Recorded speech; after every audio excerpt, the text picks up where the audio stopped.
Right on. So the Bloom Growth OS, we've covered that, like the distinctions, differentiators, and all that in the last call that we have. So this is what I propose for our call today, is that I'll share about me really quickly, all the credibility enhancing stuff. And then in the about you, this is just getting real and authentic about what's going on in your business, what's working well, and where are the areas of opportunity also. Part of what we do, you guys, is we draw out obstacles, opportunities, blind spots that are covering these 8 essentials, each of these 8 areas in our business that we want to be humming and working like a well-oiled machine. Okay, and then the Bloom Growth OS will just dive into these 8 different areas and see where there's opportunity in your business. And then the journey, what it looks like to work with a growth coach. Does this agenda work for you guys? Yes, it does. It does. Mackenzie, thumbs up. See you nodding. Beautiful. And feel free to eat on this call also. I have no hang up with that whatsoever. Thank If you. I wasn't doing most of the talking, I'd have some food here with me as well. This is cool. Okay, so about me really quick. I won't spend a lot of time on this. This is all again, the credibility enhancing stuff. Third generation entrepreneur, started my first business when I was 18. Helped, grow our SaaS business from startup to 13.5 million in 6 years, running on a growth system, a growth framework, using a growth coach, Todd Smart, actually. And I fell in love with the Bloom Growth OS and working with entrepreneurs and their leadership team that I decided, like, this is what I want to do. Give back. Let me help entrepreneurs not make the same mistakes that I made. So I've been doing this for a long time, facilitated over 400 planning sessions. I'm a member of YPO, which just is an entrepreneurial peer group. And then I'm married, got 5 kids. And McKinsey, when my little girl was 4, they are my #1 client. So for 3 years, I've been doing this kind of planning with my 4 little kids. All right, you guys, write out your ideas. What do you want to do? What do you want to do this year? And what do you want to learn? And jot them out on the sticky note, put it on the wall. Everybody take 15 minutes. And then my little girl, before she could write words, she's drawn like McDonald's and the trampoline park, and she's sharing, let's go to McDonald's or let's go to the ice cream shop. And these are annual goal ideas, right? My 8-year-old coaching her, he's like, Rosie Bear, that's too small. You got to think bigger. We can do something more than just go get ice cream. So this has been, so now 3 years later, I go and facilitate, in January, annual planning sessions for clients. And my little kids are like, Papa, when are we going to set our goals for the year? We haven't done our planning session yet. And I'm like, you guys, I just got back. And the outcome of this is that it has produced lasting memories where we have been intentional about creating and authoring our future together as a family, learning how to swim, learning to ride a bike, learning and it's just been phenomenal. I couldn't be more happy. And then when it comes to clients, these are a bunch of companies that I've worked with, lots of different industries. What I like to say is I'm not a consultant, I'm a growth coach. I'm not telling you how to run your business, what to do. What I do though is come with great questions. And I've got 3 clients in Latin America, 8 in Phoenix. And what I like to say is that this system works for any industry. Don't have to be an expert in an industry. I'm an expert at the system. So that's enough about me. Do either of you have any questions about me? Mackenzie, Steve? Nobody ever does, right? It's pretty quick, simple, fast. All right, so let's dive into you. I think you guys have answered these questions already on the last call, what your role is, what you do, how long you've been here. What I'd love to know though is, I don't think either of you answered what you love most about your company, and I'd like to hear this from you. What do you love most about your organization? Take a moment, gather your thoughts. Mackenzie, do you want to go first? Sure, I can jump right in. Yeah. So what I love most about our company is the autonomy they give us and also how much they kind of care about the team members individually. So like I am given the freedom to work from home regularly. I can go on vacation and not take PTO if I don't want to and work from wherever I'm at, or I can take the PTO. Um, and then just also leadership has always cared about us as people. So like we have a pretty generous 3-month maternity leave, which I just took advantage of. Um, People are always asking me about my kids.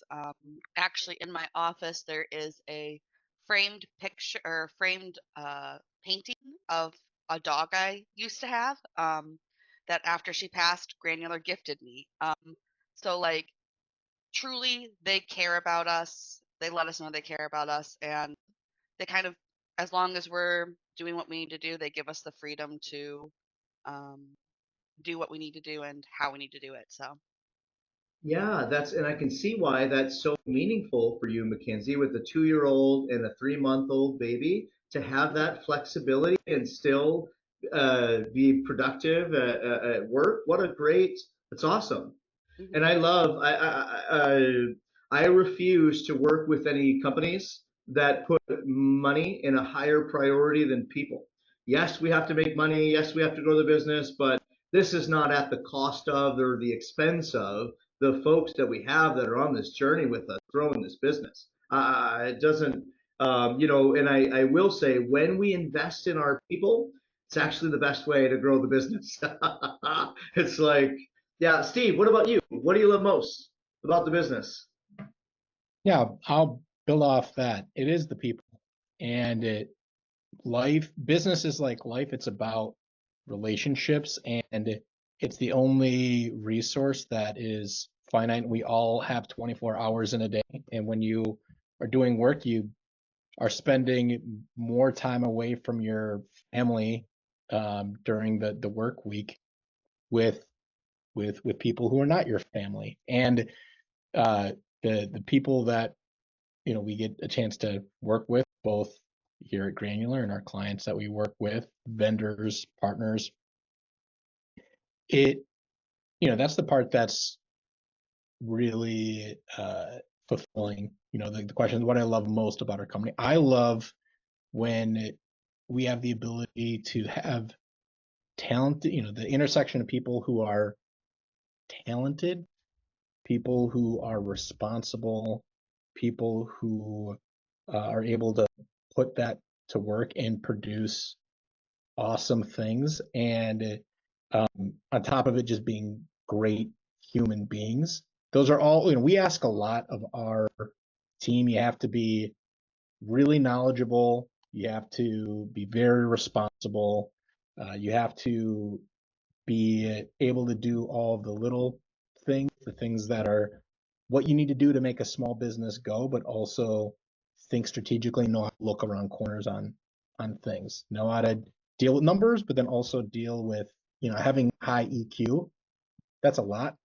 And so Hmm. because we do source and filter and refine the group of people that we have to have those qualities, and on top of it, that they're really good people, that is really cool. And Yeah. then being able to work with um, great people, companies, used to be you would say, hey, you want to work with a certain company. We actually do get to work with some amazing brands from the outside when you look at very noted and amazing in the sense of consumer brands or brands that kind of an everyday person would be like, oh, I know what that company is. But a brand and a company and organization is really to us is the person we deal with day to day. It's not oftentimes, unless they're involved, the CEO, the owner. It's the day to day contacts that when you think of that company and your feelings about them, it has to do with who you are working with. And so, we work with everyone from companies that sell pet supplies to fuel transfer pumps to offering, business to business legal services to selling, sugary goods to, operating systems for businesses, right? But that, at the end of the day, what is cool is when you get to work with really interesting individuals, really people who are passionate, people you feel you can learn from, who can push you and challenge you. Um, everyone knows, hey, let's do some great work together. But if along the way you're able to build relationships, that's great. And so that's what I love is when we're not just getting paid to push paper around, push a button, pull a lever. Like the fact that we know the work that we do drives business impact, but when you actually see that happen, you're like, wow, we actually were able to impact revenue. We actually were able to impact leads and then therefore business revenue, and look at all of the ripple effects that has for impacting these organizations, their ability to grow, hire, retain. Um, that's great. I mean, not saying I don't care about those bigger businesses. We've got one client, they make like $40 billion a year or something, and they're Fortune 500. At the end of the day, like the stuff we do is kind of like a rounding error for them. And like I appreciate the teams we work with there, but that has less impact than a business that makes $5 million a year, where you're able to, add another $800,000 million top line to their business. That's a huge difference for a business like that.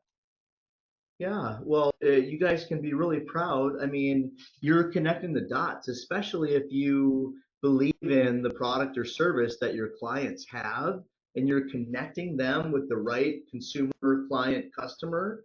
Like you're bridging that gap, and that's meaningful, especially with the clients or companies that you rattled off, Steve, that you work with.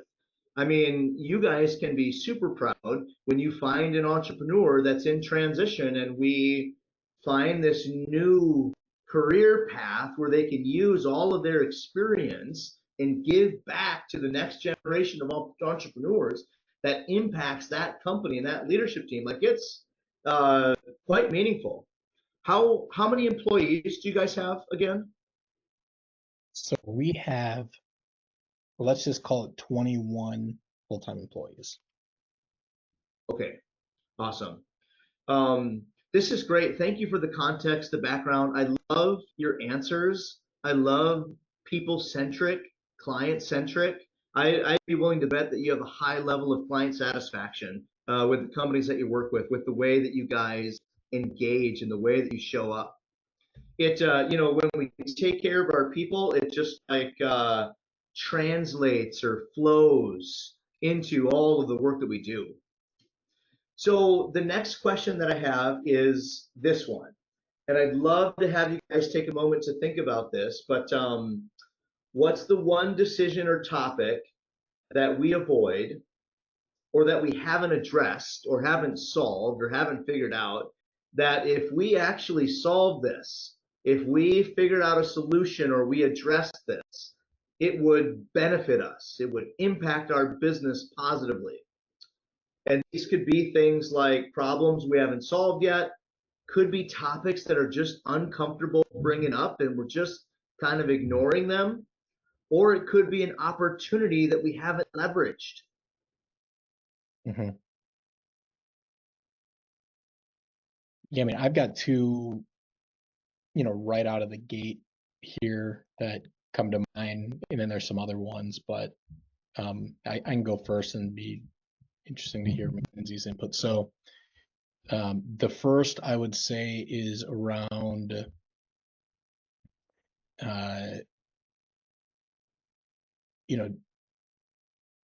I would say the first is really around um, how we how we go about managing accounts, how we allocate accounts to different team members. And the context behind this is that you are correct that we do get positive feedback from clients on the level of engagement.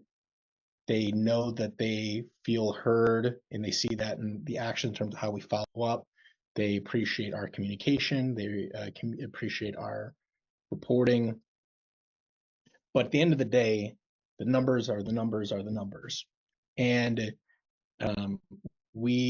people, from my experience, will use a vendor that they might not get along with on a personal level, or maybe they're indifferent to on a personal level. But if they think in their head, if they basically could communicate internally, this is how I think about it. If they communicate internally, and I'm just saying this because this is the best way I can express this, is using profanity. So if there was a different way I could do it, I would do that. But Let's hear it. when clients think in their head, wow, we'd be fucked if we didn't have Granular. Because like, let's say if a new CMO comes in or new CEO, and let's say they've got lots of relationships, the board or the CEO, depending on the role, is success in my mind is when that person says, feel free to hire your own people or other vendors. But let's say if the chief marketing officer says, hey, what's this agency who's managing stuff? Like I want to take a look at them. I'd love to put them out for RFP. Success in my mind is when that leadership team there, the CEO board, says, yeah, you better really know what you're doing, because Granular's made us a lot of money, and like we're, I don't know everything about how they operate, but I know we'd be fucked if they weren't in the picture. They've helped us out of tight spots. And I feel like in the last 18 months to 2 years, that has gotten to be less the case in terms of whether that's perceived or actual, given all of the pressures that are on organizations right now. When you look at all the changes that have happened with AI, the world continues to get smaller in terms of all of these different tools that are available, digital nomads, people being able to use AI, and then the ad platforms have gotten more opaque. They are. It used to be 1 + 1 would equal 2, and that's what would get reported in the ad platforms, and that's what would get reported in the analytics platforms. The problem is there's a lot of incentive right now, and there has been, but even more so in the last couple of years, for these, these big technology companies who sell advertising against user data. There's been a lot of pressure for them to continue to drive returns for the street, and they have seen that how users discover new products and services and how they choose to purchase has changed with all these different tools that have been introduced, TikTok, Instagram Reels, ChatGPT, things like that. And as people have less money and there's more consolidation of buying power moving away from the middle class to kind of the upper class, there's been a real squeeze on a lot of these consumers, their purchasing power. And so people are buying less, companies are charging more. There's been more of less and less small businesses, more getting absorbed by private equity and by larger entities, more roll-ups. And so what's happening is that these ad platforms and the analytics platforms are telling a story that, hey, everything's actually good, but people who know their business, I mean, I really get the sense, Isaiah, this business. So you said you really were at the inception of the Bloom Growth OS, $13.5 million, 6 years, just everything that comes with that, and if you were seeing something in your back end data, or you send these calls, or you're just like, I don't know, something feels down. Conversion rates are lower, deal sizes are smaller, but if your CRM or your ad platform was saying like, hey, your numbers are actually up compared to the previous year, I would imagine that that would maybe initially be, oh, maybe there's something I'm missing, but if that kept happening, you'd be like, that would hurt the credibility of that platform if you saw that it continued to try and gaslight you into saying that things were good when they weren't. So the challenge that we have is that there's all this stuff going on. Google Analytics completely changed their platform with their whole measurement model.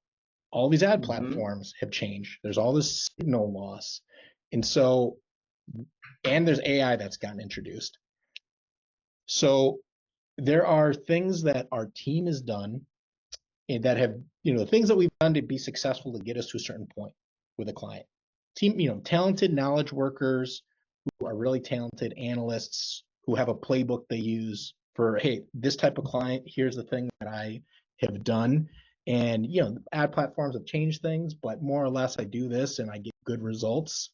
The ad platforms themselves and the analytics platforms may still tell that team member we're achieving great results, but the data that we're seeing from our clients, when I look at our churn rate and when I'm just sitting in these quarterly business reviews and then digging into the data, tells me actually what's happening is advertising is less efficient.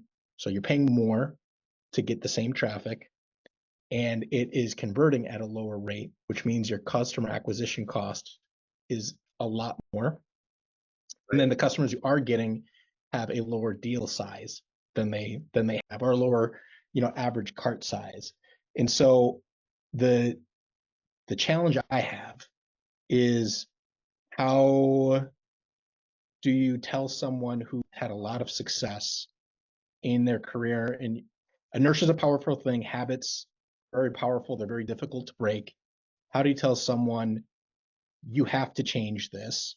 This is I know all the data and everything that's these ad platforms and the analytics platform telling you, but I just worked with small businesses, large businesses enough to know that they know their business, they know their numbers. And if consistently we're hearing things are worse this is across industry, this is across industries, across verticals, and the ad platforms, the analytics platforms have a lot of incentive to not tell you that's happening. How do you tell someone, hey, how do I tell a McKinsey, all these other members of the team, it's not that you're not working hard enough. It's not that, you've had a bad strategy, because obviously it's gotten you to the promised land before, but just because that's what got us to this point doesn't mean it's what it's going to get us to where we need to go. That is very difficult. And that is a very challenging thing that I think about in terms of, and so we've taken half measures in terms of iterative approaches, but just the rapid change of pace. Like, we're in our business, we get hired to produce results. We don't just get paid for the effort. There's a lot of other agencies that, we're not just consultants who come in, tell you, hey, have you thought about this? Have you tried this? Because there's numbers associated with the stuff that we do, it gets scrutinized and we're held to account for that. And so that is a problem that I'm working to address. The clients have to see the ROI in order to continue with the service. Like I totally get that it boils down to that. That's what we were talking about even when we decided to engage with a marketing agency, right? Like that's so it's Steve, you shared quite a bit, touched on lots of things here. If I'm hearing you correctly, the data is harder to get, the analytics, the industry wide across different verticals, these initiatives are not as successful as they were in the past, so results are not as good as they were. A couple of things that I'm drawing out from your conversation is, how do we, one, what can we do to get better results? Two, how do we communicate effectively with entrepreneurs, leadership teams, marketing leaders, our clients, such that they understand what's going on? That framing can be powerful as well and impactful. When you first started this conversation, Steve, you mentioned something like around the workflow of a new client and then assigning and getting the right teammates on board. Was there something there also? Yeah, it's so the way we currently do things is our business, it really started, it was pretty simple when Jordan started it. So it was, I'm going to hire people who are talented at Google ads, specifically running Google search ads.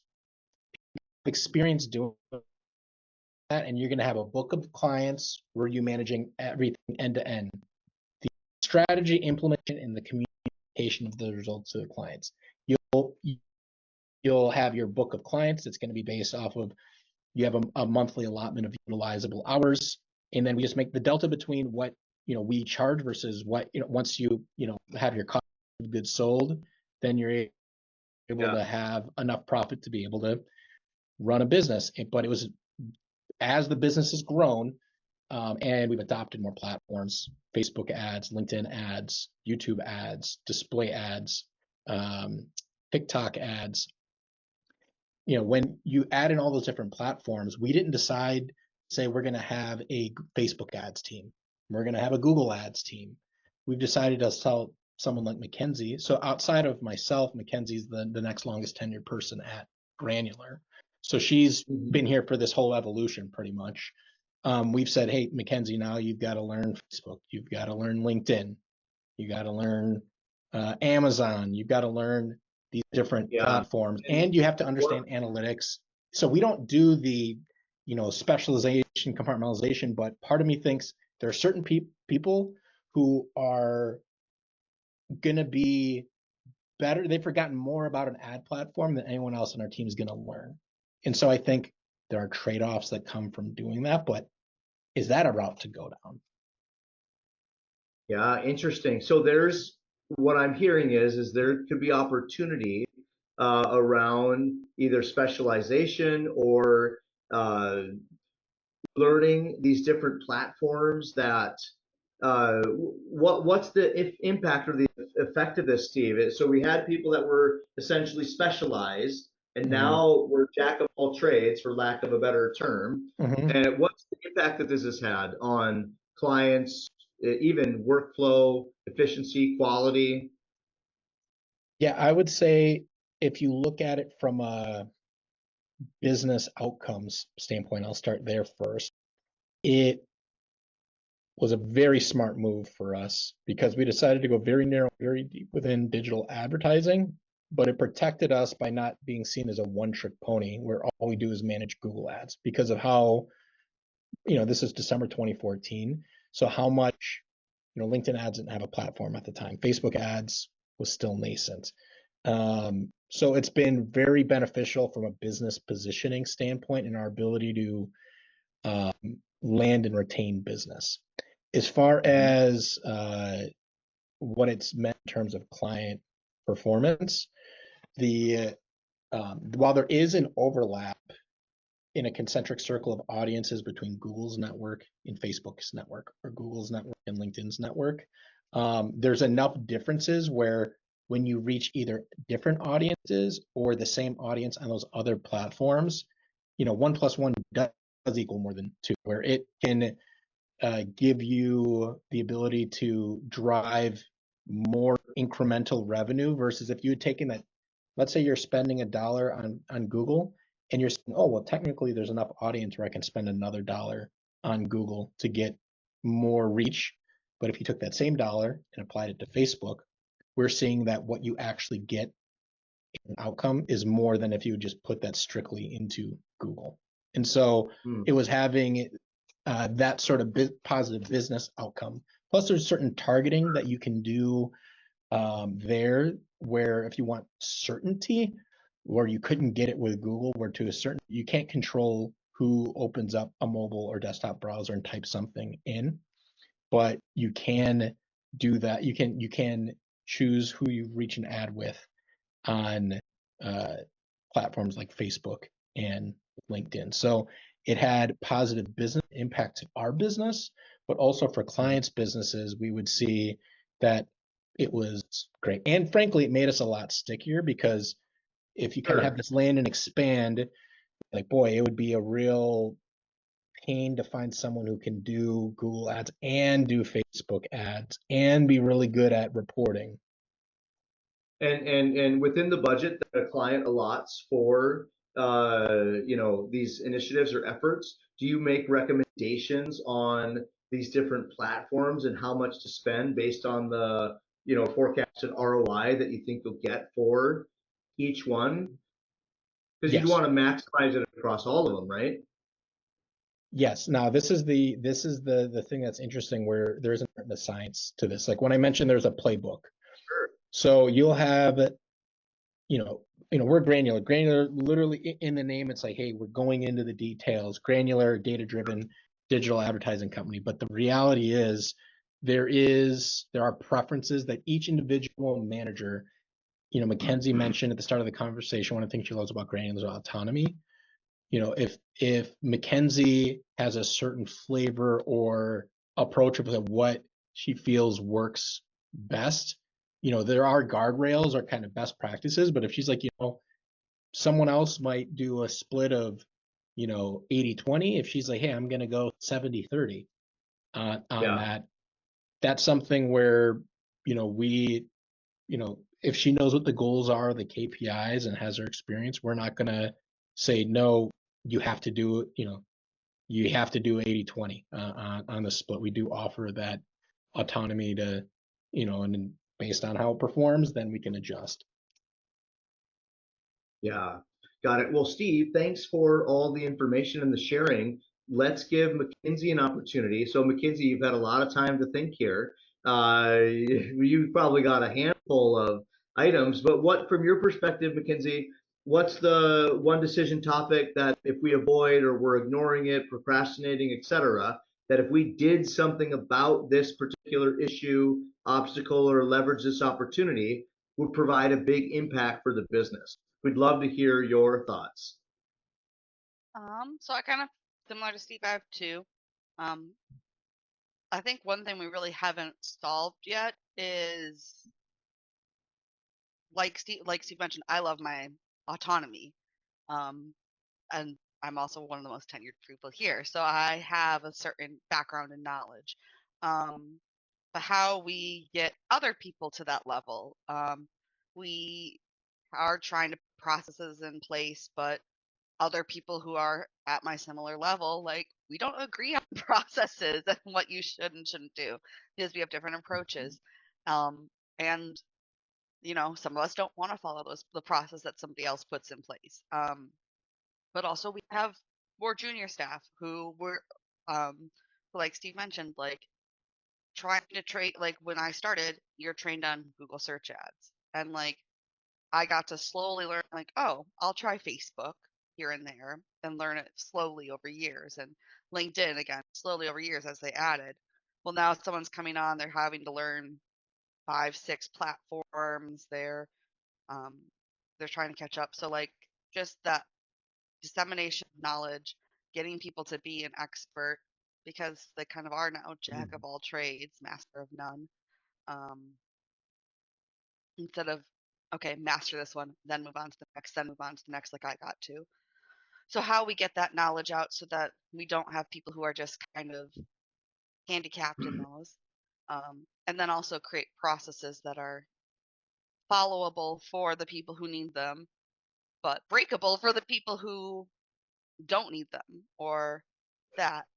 Um, Something that might be uncomfortable bringing up, but I don't think it's that uncomfortable, is also just figuring out the um, kind of how decisions are made. Some decisions are made very quickly by just one or two people. Sometimes decisions Mhm. drag out across multiple people. And we've had times where like this person will be involved and then the ideas were going this way, and then another person will be involved and they'll influence it and it'll go this way. And we kind of go back and forth on some things. Um, Yep. and I'm not saying one's right or wrong, because obviously every decision needs a different approach, or not every decision, but a lot of decisions need different approaches.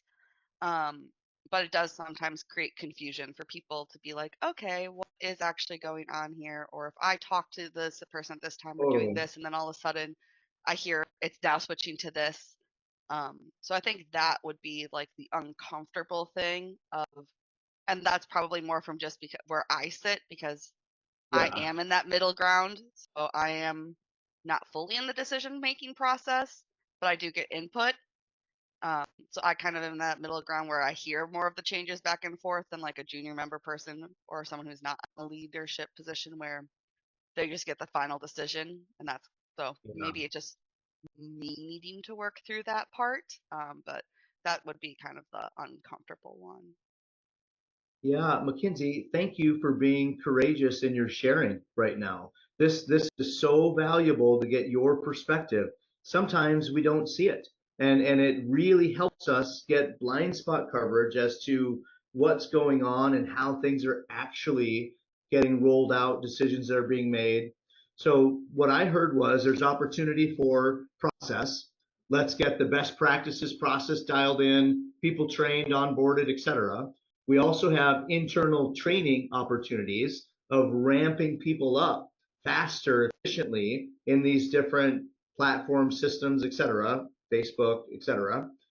And then also, and this is common, you guys, in our ability to make decisions as a team and put a plan in place and then go after and attack it. It is very common for small to medium sized businesses to have what I like to call this whiplash effect, where we start something and then we go back and we go this direction, and then we go this direction, and we never really move something across the finish line.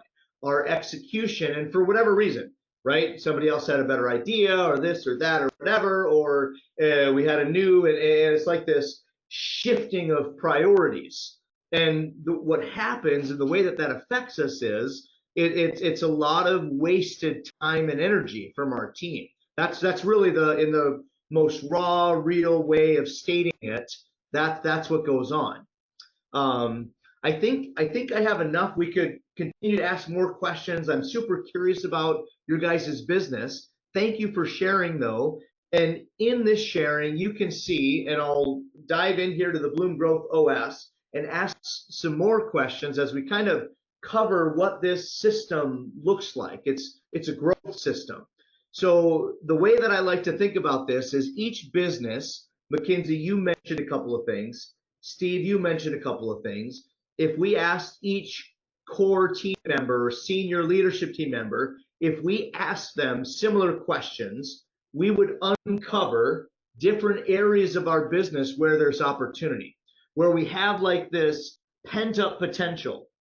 And when we solve this training, or we get that ramped up, or we solve or level up our process, or we get dialed in our decision making and our execution, it like unlocks this pent up potential that we have, and it releases a new area of growth of execution that we haven't yet experienced before. And at each phase and level of growth within our business, there's new challenges that we encounter and embark. So this is a comprehensive system that covers the 8 essential areas of every business. The first one is our growth plan. In order to get to a destination, we have to be clear as a team, all 21 of our folks, as to where we're going, right? This is creating a plan, documenting it, and getting all 21 people on board as to, okay, this is where we're at today, this is where we're going, and here's the steps that we're going to take together on how to get there. So if I was to ask you guys, just, no right or wrong answers, gut feel, how aligned on a scale of 1 to 10 are all 21 of your employees on where you're at right now, where you're going, and the steps that you're going to take to get there? 10 being everybody's on the same page, completely aligned. 1 is, Mackenzie?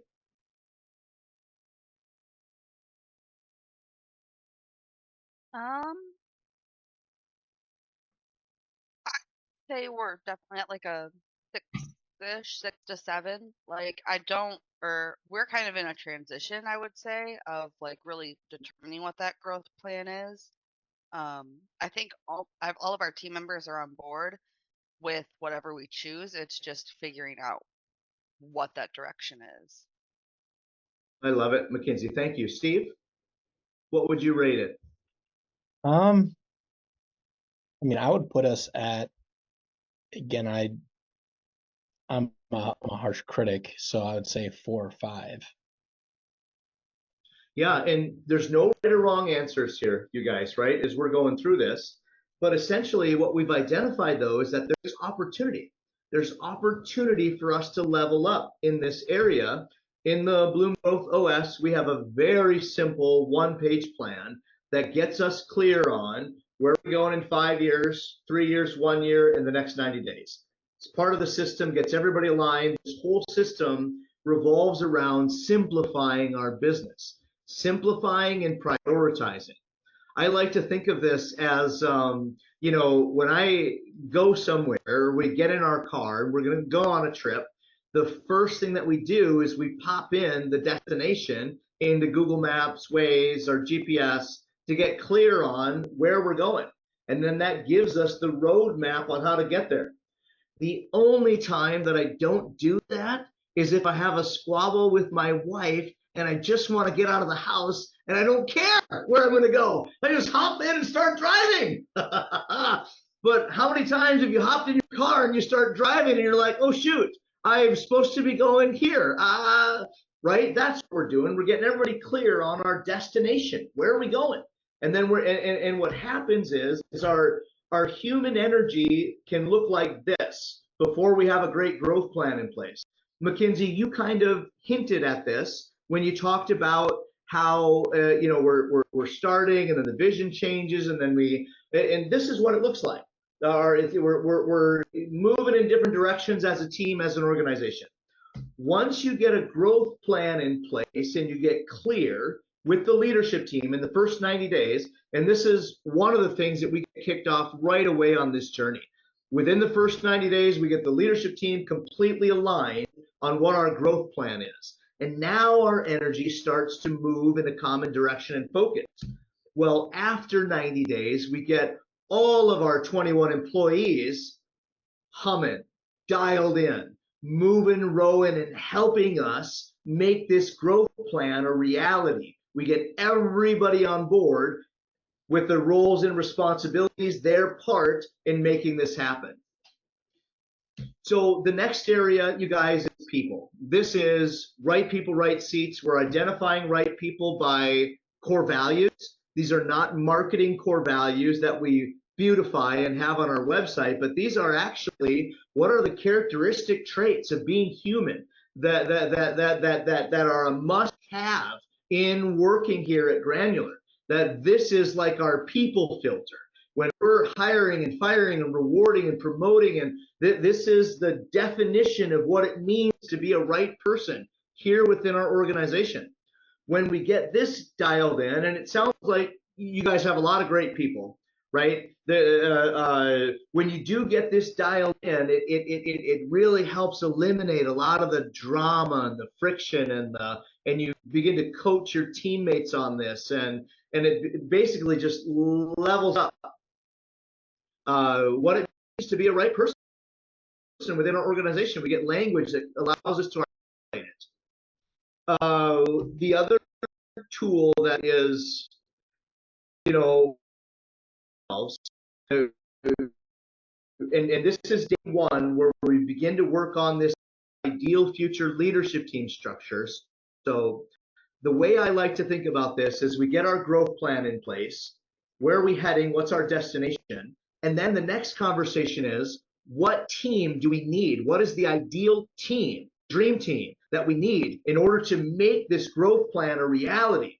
And I would imagine if I asked a lot more questions and we dove in deeper here, a lot of times, businesses of your size, we've got the owner or different leadership team members wearing multiple hats. And there's areas of our business that, if we invested in a next level leader, we promoted somebody from within, or just got clear as to what our business needs to go to the next level, and then we build out this right people, right seats on the leadership team, it just unlocks, you guys, this potential, these headaches, so and every single business has a get work, a do work, and a get paid function. So who's in charge of your guys' get work? Like your sales, marketing, business development, getting leads, all of that? Right. Steve, you are. Okay. Yep. And who's in charge of your product or your service? And you may have a couple of buckets here, right? I'm not sure quite how you have it organized, but essentially once you get the work, you get Bloom Growth as a new client, right? Where then they move into this do work bucket where we're delivering upon the promises that we made in sales. Who's in charge of that area of our business? Yeah, so I would say in practice, it is each individual who manages clients, and then so Mackenzie, for instance, would be responsible for her clients, but in terms of who is held accountable for making sure Mackenzie does her, the quality of the work, Yeah. The reality is that's probably there's a lack of clarity. While you've got Chris Hoffman, who's our VP of Performance Marketing. Yep. In theory, when he was brought in, the ideas, he'd be kind of a one throat to choke sort of situation. I wish there was another phrase for that. Yes, please come up with a different. Yes. Because I do not like that, visualization. But having one person who is accountable for all performance. So that's what his title says. That is what gives him energy. But within that, there is the responsibility for the performance of the advertising, and then how that impacts the client's business. And then there's the management of the relationships. And so, while it's someone like a Mackenzie or other person who manages accounts, then it would be Chris. The reality is, so I oversee all of our sales function. Every single client that has signed on with Granular in the past 9 years, maybe with the exception of like 5% of them, who through Jordan, like I have had every one of those conversations and onboarded them. But I also sit across about 40% of our clients from a relationship standpoint, and with Bloom Growth, for instance, I normally divide between. So is your capacity spread thin, Steve? Yeah. So that just yes, definitely. Yeah, and thank you for sharing that. And this is common, you guys. So there's opportunity here, right? We want to so Steve, you've got a superpower. You've got a unique ability. And we want to make sure that we have all of the other areas of our business covered with right people, right seats, clarity and roles and responsibilities, such that you can be in your unique ability, where you provide the most value for the business and you have the most fun. It's, you and I are wired similarly in that regard. When I'm in the weeds of account management and oh my God, does it drain and suck my energy? But let me be a part of the strategic relationships and the sales and BD side of things, and I can do that all day, right? Like, so that's what we're doing here, and we're getting that dialed in. So there's certainly opportunity for you guys to spend some time getting clarity here. And your organization needs this to go to the next level. It's critical to get that dialed in. Okay, so next area, sales and marketing, and I'll be conscious of time, so I'll move faster here as well. But this is all about attracting new customers and clients, and then it's growing existing. So we want to be clear, who's our ideal client? You've got a wide spread from the multi-billion-dollar company that you work with to the small to medium-sized businesses, but who really is an ideal client? Who do we love working with and is the most profitable, and they love our product and service, and we get high client satisfaction? And then, because what happens is when you get that dialed in, and then your sales and marketing efforts are laser focused on this ideal client, and they're loving the product and service, it translates into this referral strategy where you get referral. Isaiah is so satisfied with the work that Granular's doing. I have 11 clients right now that I currently coach, that when I'm in a session with a client and they're struggling with marketing initiatives, I'm so satisfied with the work that you guys are doing that I'm like, hey, we'd be fucked without Granular. you need to let me send an email intro to Steve and you can decide. But I mean, right? Like that's the game we're playing. So next area is meetings, you guys. So meetings is it's one of the things that we specialize in. You probably saw that it's one of our biggest value props of our software platform, having fewer meetings that are more productive with built-in accountability, some social peer pressure where people are motivated to get shit done and you know, and show great results and all that. But the outcome though is that we actually fall in love with our meetings. You know, I've been a part of organizations before I learned about these growth frameworks where we'd have meetings that would go on for 3 to 4 hours, or we wouldn't make a decision, or we'd be talking about the same freaking thing that we talked about a month ago and it's still not solved. I'm going to bang my head against a wall if we have to talk about this one more time. Like the level of frustration and all of that can disappear when we get our meetings dialed in. I'd love to ask you guys, when you think about all your meetings across your organization, internal, not client meetings, but internal, where we're communicating and executing together as a team, getting people aligned on priorities, KPIs, et cetera, all of our internal meetings, how productive and effective are they?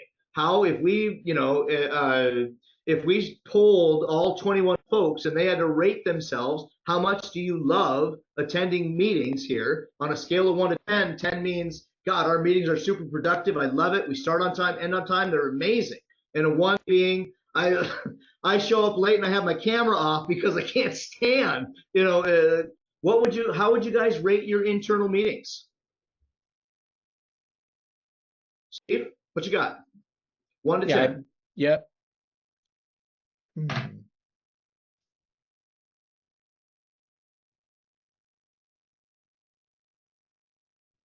Again, I'd probably put it at a 3.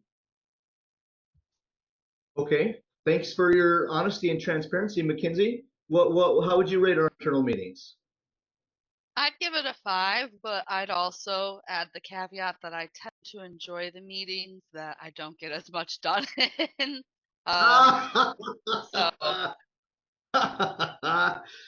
Yeah. that kind of is a makes it like, oh, you love your meetings, you got a lot done. You're like, those seem to be on opposite sides.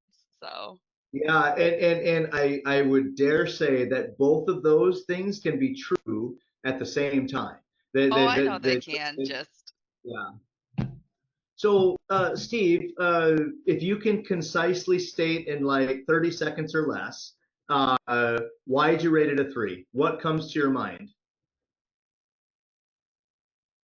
So meetings either don't have intentionality or they are too tactical and reactive. Yeah. Totally get it. Thank you for sharing that.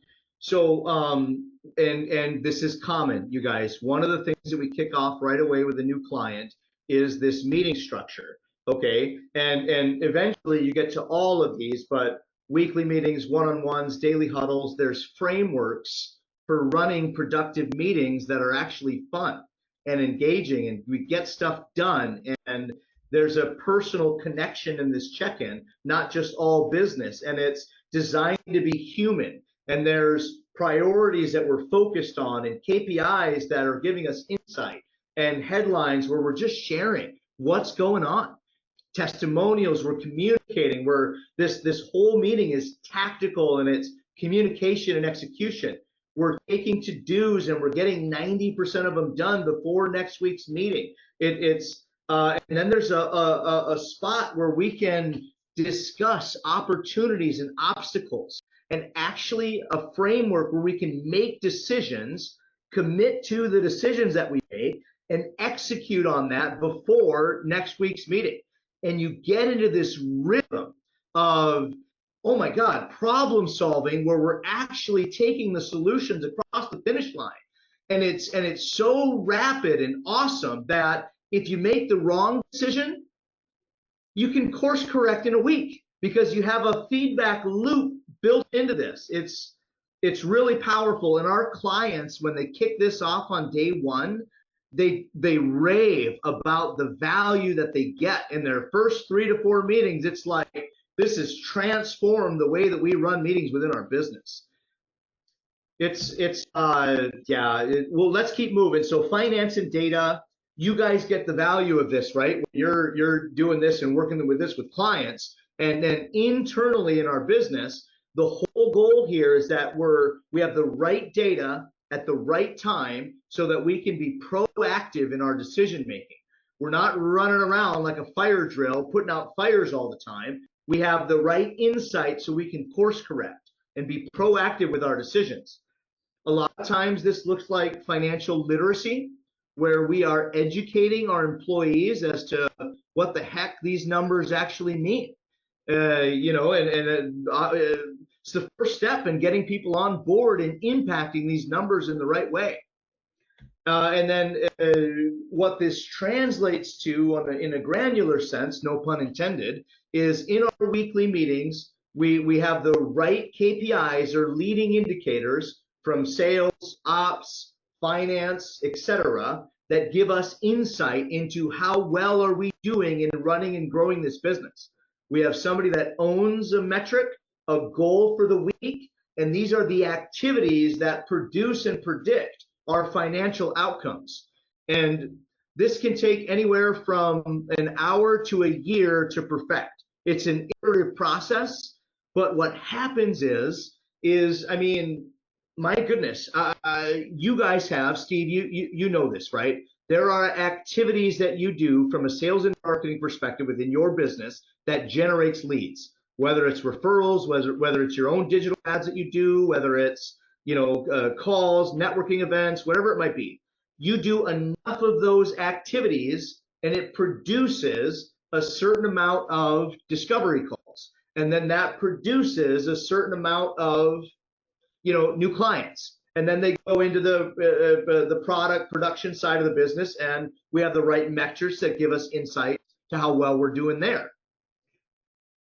So this is powerful when we get this dialed in. How well are you guys doing with your internal metrics?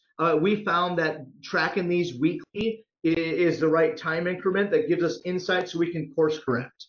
How would you guys rate your? Yeah, go ahead, Steve. I rate us at a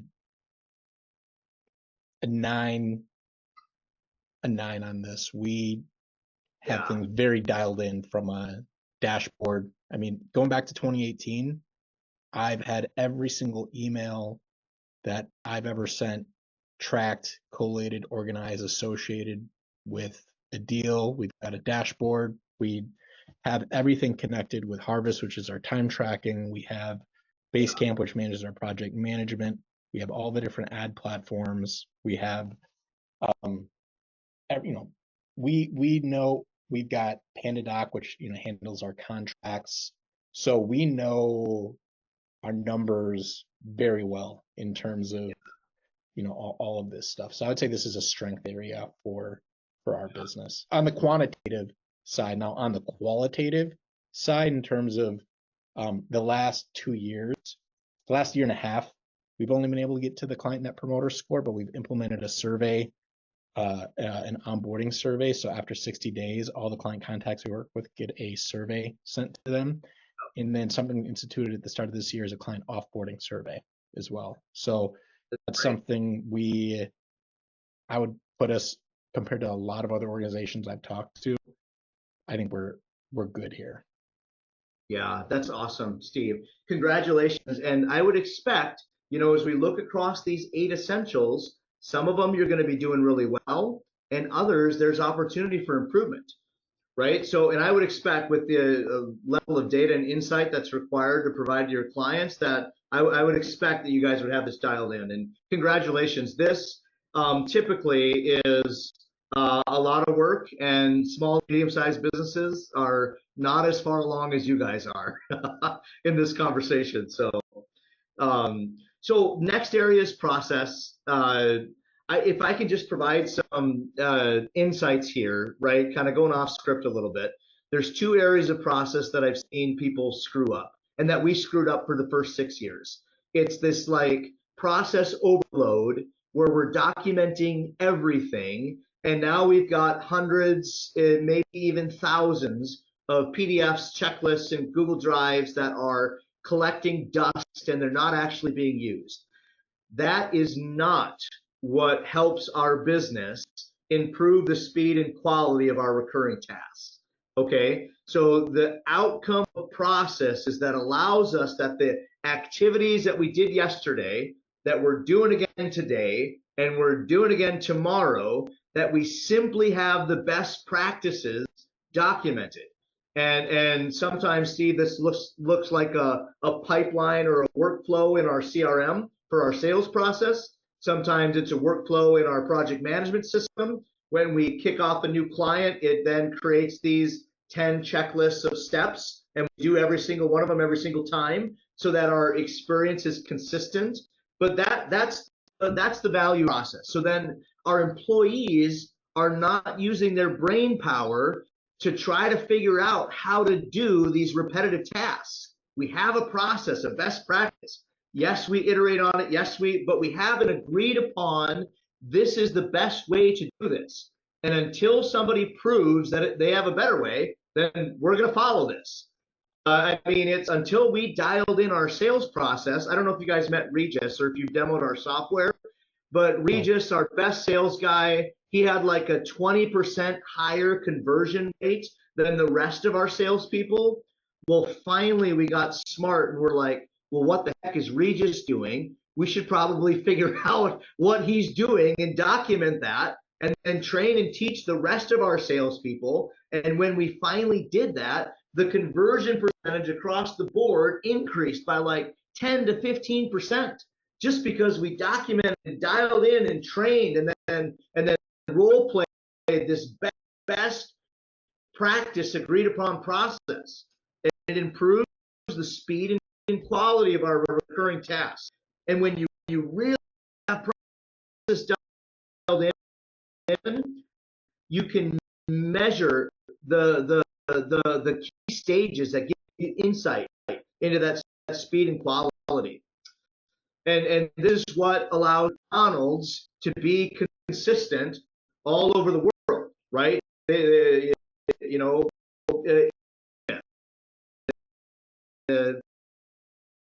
use McDonald's as the example. Michael Gerber of dialing in process within your business. And we touched on this in McKinsey. You mentioned that there's opportunities to have around us when you do data overload. If we had the most dialed in, right? That's my 2 cents on process. This is a longer burn, you guys. It can take 12, 18 months to really get your process dialed in all of your departments and all, everybody trained following it. But this is what produces the consistency, though, that we need and want within our business. Yeah, questions, thoughts, comments here, you guys? Makes sense, right? You guys get the value of process and yeah. My process is that I think I would put us similar at like a 9, maybe even a hair above 9 in terms of our ability to create, implement, and repeat a process. I think we're actually excellent at that. The issue I have sometimes is that, there's maybe a predisposition to really treat, when you want control in a situation, to say, hey, we're just going to make a process of that. And sometimes it feels like a process will be, 3-step process. Number 1, make a list. Number 2, review step number 1. Number 3, cross out steps number 2, number 1.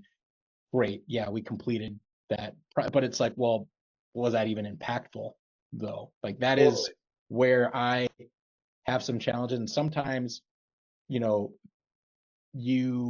conventional wisdom or a process, existing process is the right move until it isn't.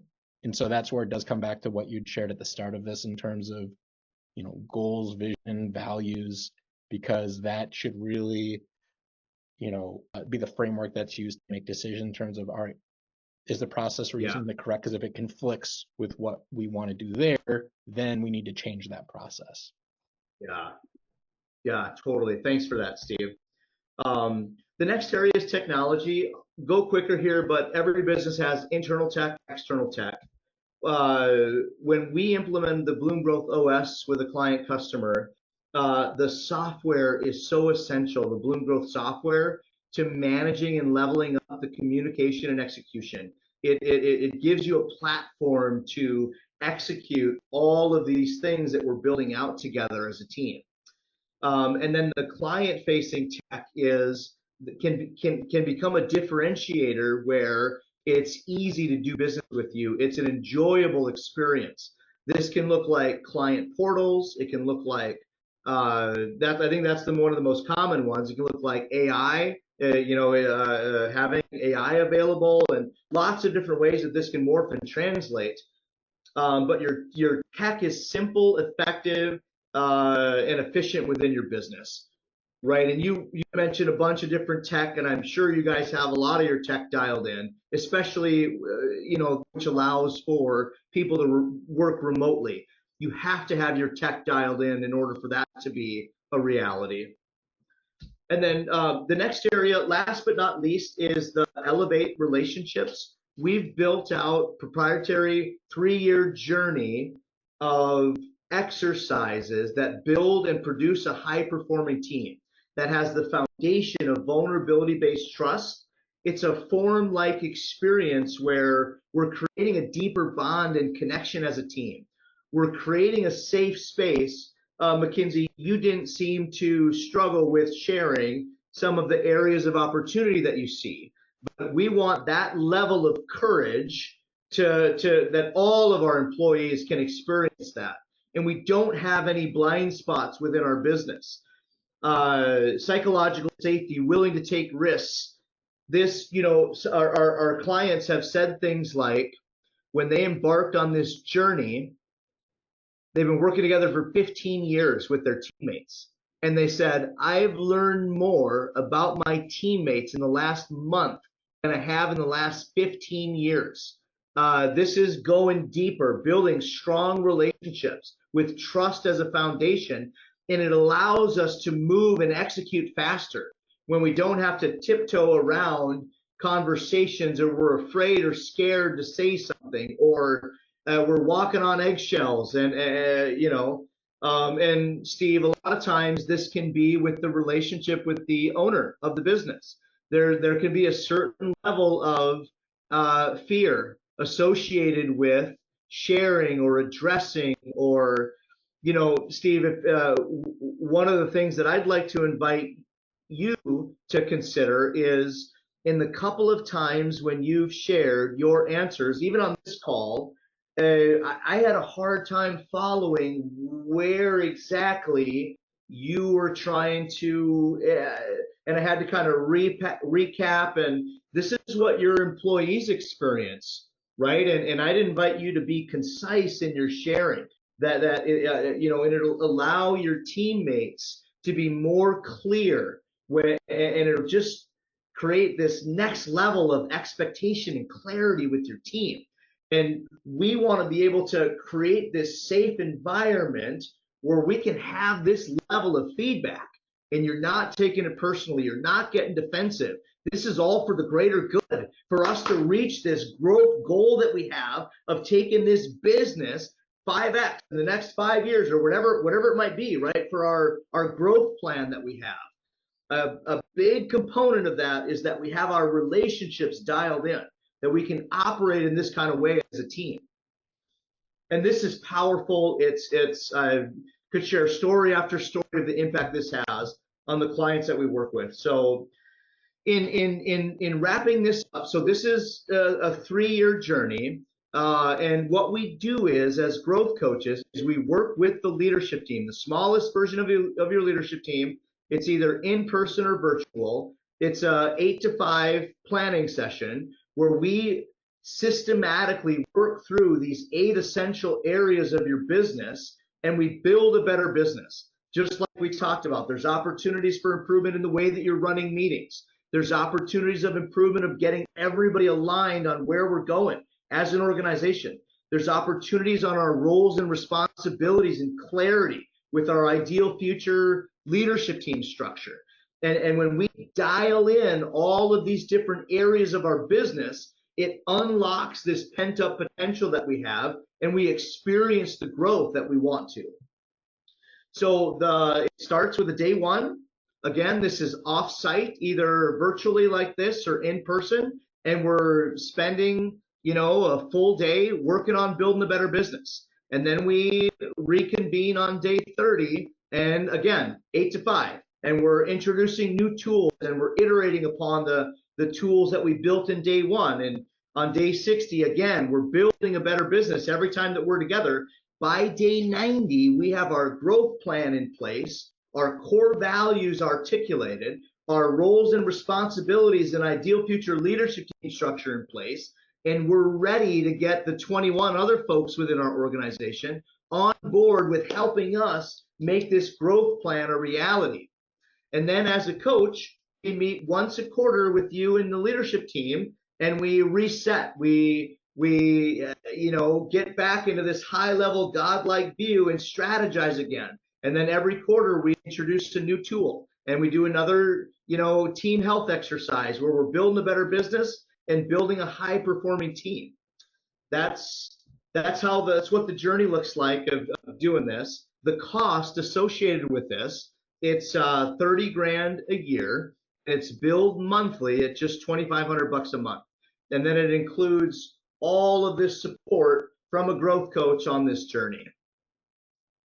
So do you guys have any questions about the system or what it looks like to work with a coach? So, yeah, thanks for explaining. Would you say that if you were to restate what the deliverables were, I think I understand what they are, but if you can just restate that so I understand. Yeah, you got it, Steve. So essentially, we work through these 8 areas of business, and there are specific tools or conversations that we work on. For example, like the weekly meeting, the org chart, we get clear on the growth plan. These are all the outcomes of spending this time together, strategizing as a leadership team in building a better business. So by day 1, we'll have built a deeper bond within the leadership team. We'll get next level clarity around the structure of our organization and what we need to get to the next level of growth. We'll also identify gaps that we have. You mentioned around the clarity, I forget the other gentleman's name, but in theory, he's leading, managing, running this area of the business. Well, we have to get everything crystal clear, dialed in, all the major functions and roles and responsibilities. And then we'll also set quarterly priorities. This will address, McKinsey, what you mentioned around how we're, going this way, and then we shift gears and go this way. We're going to get crystal clear what are our most important priorities for the next 90 days. And then we launch that weekly meeting rhythm. This will begin to elevate your weekly meetings from a 3 to a 5 to a 7 to a 10, where you and your teammates will fall in love with your weekly meetings, and they'll be productive and efficient, and it'll actually translate into less meetings that are more productive. And then each time that we meet together over the first quarter, it's 4 times of a 8 to 5 planning session with the leadership team. We continue to build out these tools and build conversations in getting this framework.